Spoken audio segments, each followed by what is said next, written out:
Dis aux gens que se faire vacciner, c'est acheter le ticket d'entrée dans la pharmacie pour la vie. C'est-à-dire que c'est acheter, se faire vacciner, c'est acheter un abonnement éternel pour la pharmacie. Se faire vacciner, c'est acheter un abonnement éternel ou acheter ou prendre un abonnement éternel pour la pharmacie. Pour moi, je suis souvent contre la vaccination à 100%. 100% contre la vaccination, tout simplement parce que beaucoup de gens, on est venu nous tromper et nos cerveaux se sont adaptés à ça. On s'est dit que non, c'est quelque chose de normal, se faire vacciner, vacciner nos enfants, vacciner tout ceci, vacciner nos porcs. On s'est dit que non, c'est une très bonne chose. Mais j'ai l'habitude de poser la question aux gens, c'est quoi un vaccin? Le vaccin est une prévention.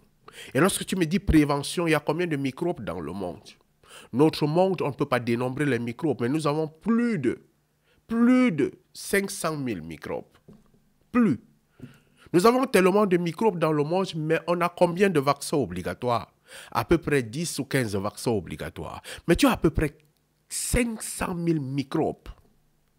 Et on te vaccine contre 5 ou 10. Ce qui veut dire que ce sont les plus dangereux. Non. Nous avons pourtant le paludisme qui finit avec les gens énormément en Afrique. Mais on n'a pas encore sorti un vaccin.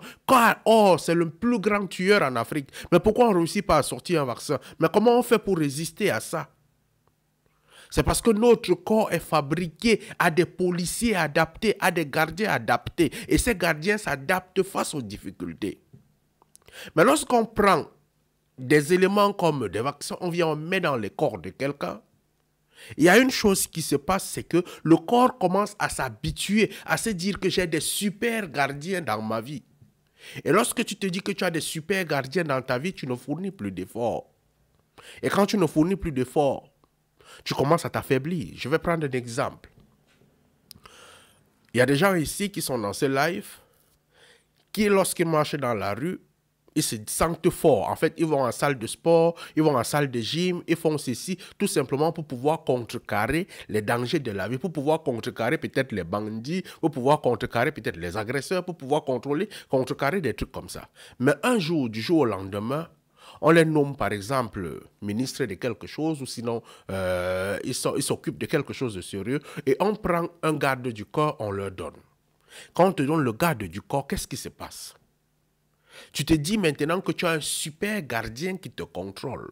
Tu as un super maître de sécurité. Et quand tu as un super maître de sécurité, tu pars à la salle de sport, tu as la sécurité. Tu pars n'importe où, tu as la sécurité. Ce qui fait en sorte que tu vas commencer à réduire ton temps pour pouvoir faire le sport.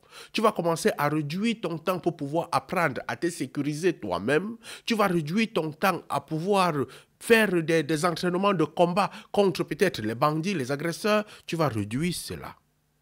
Mais du jour au lendemain, devant un combat, ton garde du corps ne peut pas te défendre. Peut-être on envoie l'arme, on finit avec lui. Qu'est-ce qui se passe? Tu deviens une personne totalement vulnérable.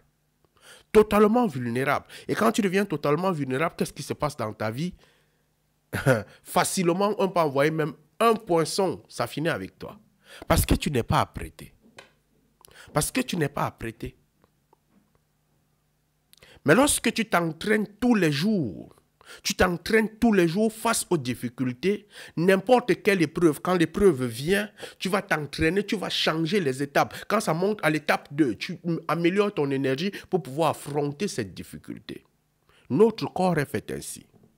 Les Européens nous trompent beaucoup en Afrique avec ces affaires-là, campagne de vaccins pour pouvoir finir avec nos... Il y a des trucs que si je commence à parler ici, ça fait très mal. Mais il y a de cela quelques temps, on a découvert qu'en Côte d'Ivoire, au Congo, on a envoyé des cartons là-bas, des cartons pour pouvoir finir avec des enfants. Et c'est très facile pour pouvoir éliminer des générations. J'ai connu en Afrique une génération qui mourait. Les gens qui sont là ont connu à une certaine période. Les gars qui avaient pratiquement 50, ils étaient en train de venir de AVC. C'était comme ça. Autant où Marc-Vivien Foué meurt au Cameroun. Ils étaient tous une génération qui finissait par AVC. On ne parlait pas d'autre chose. C'était une génération. Et on va se poser la question, mais la génération la sortait d'où? Sûrement, cette génération a peut-être pris un vaccin contre la polio il y a de cela 50 ans. Et l'action de ça vient agir sur toute une génération sur 50 ans. Mais on ne contrôle pas ça. Ici, en Bengue, on ne vaccine pas n'importe comment les enfants. On laisse l'enfant évoluer. On ne donne même pas les médicaments n'importe comment au Bengue, aux enfants. Parce que c'est l'instant où l'enfant, ses défenses se mettent en place. Les vraies défenses, les vrais combattants se mettent en place. Mais comme nous sommes des cerveaux éteints, comme nous sommes des cerveaux non apprêtés, des cerveaux non éduqués, on accepte tout ce qu'on nous donne parce que c'est l'homme blanc. Parce que c'est l'OME. Parce que c'est ceci. On croit en eux aussi bêtement. Et on n'évolue pas. Moi, les vaccins, je croyais en ça avant. Mais c'est quand véritablement j'ai constaté qu'il y avait la grippe aviaire. La plupart des poulets qui étaient en train de mourir, c'était des poulets qui étaient dans les fermes. Mais les poulets du village ne mouraient pas. Pourtant, les poulets de ferme étaient vaccinés. J'ai vu la peste porcine arriver. Les porcs qui étaient en train de mourir, c'était des porcs qui étaient dans des fermes. Mais les porcs qui étaient les porcs du village, qui se nourrissaient traditionnellement, n'avaient pas de problème. Pourquoi? Posons-nous des questions. Ce qui veut dire qu'on est venu nous tromper, que ça là nous protège.